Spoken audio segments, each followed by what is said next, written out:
Okay, so let's get right into it. The new Epstein files are out, and what they're showing us, it's a global network of power and secrecy that is truly staggering.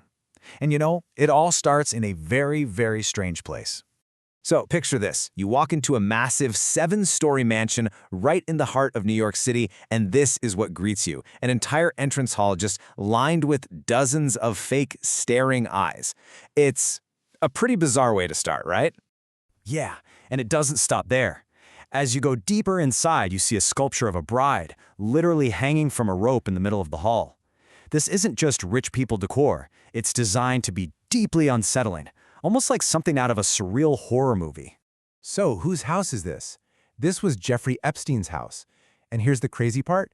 This wasn't some recluse's creepy hideaway. No, this place was a hub, a meeting spot for some of the world's most powerful people. Presidents, princes, billionaires. So that just begs the question, right?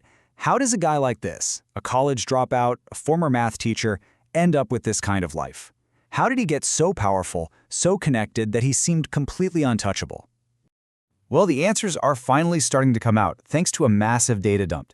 We're talking about early 2024, when the US Justice Department released over 3 million pages of files.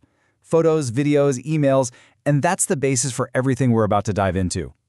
You see, this was never just about money.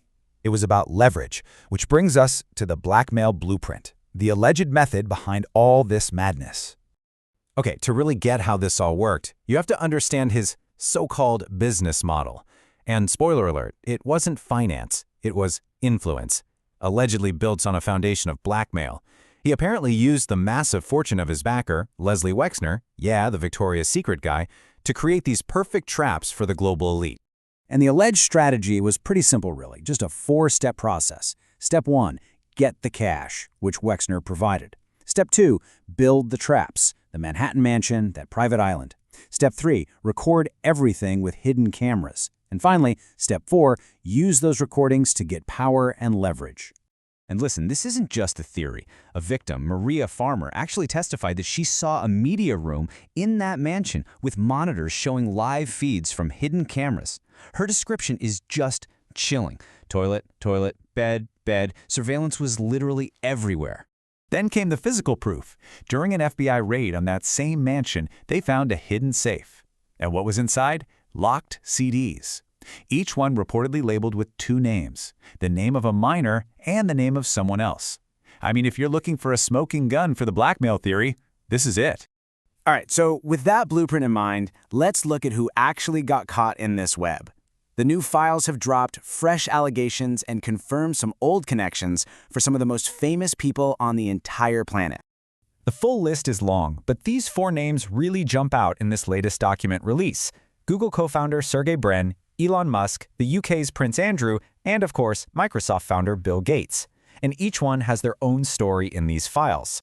So let's start with Elon Musk. You might remember, not too long ago, he was publicly pointing the finger at Donald Trump, tweeting that Trump was in the Epstein files, and that was the real reason they weren't being released. But then, whoops, the documents were finally released. And his own emails were right there. In one from back in 2012, he's asking Epstein, what day/night will be the wildest party on your island? You can see how that's a pretty stark contrast to his earlier tweets. And then you've got Prince Andrew. His public position was just total denial. He famously said he had, and I quote, no recollection of meeting his accuser, Virginia Giuffre. But the file evidence and the public record, they tell a very different story. Multiple mentions in the documents, a £12 million settlement, and he was stripped of all his royal titles. Yeah, and you see a really similar pattern with Bill Gates. His public statement was crystal clear. No business relationship or friendship. But the reports in the file evidence show he met with Epstein multiple times after Epstein was already a convicted offender in 2008. He even flew on his private jet.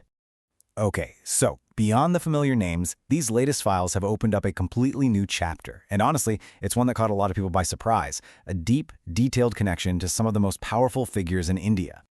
Just look at this timeline from May 2019. It lays out this incredibly rapid series of events. First, Indian industrialist Anil Ambani shows up at Epstein's house.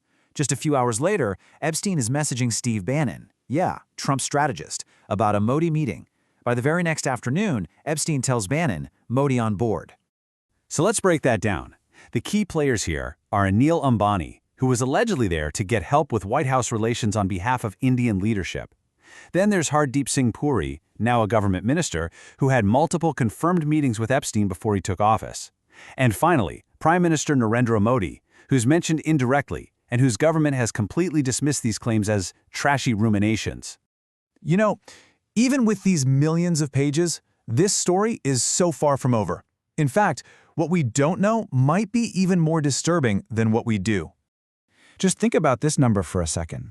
The Department of Justice originally identified 6 million documents related to this case. So far, only about 3.5 million have been released.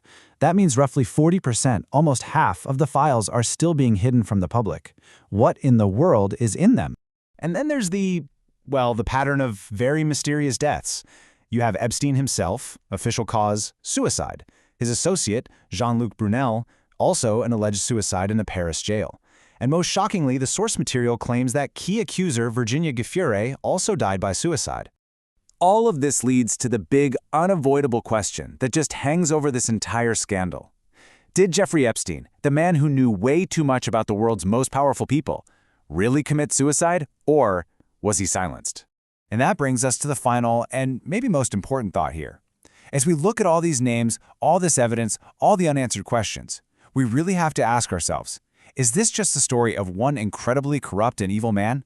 Or is this actually the story of the system that creates people like him, enables them, and in the end, protects them?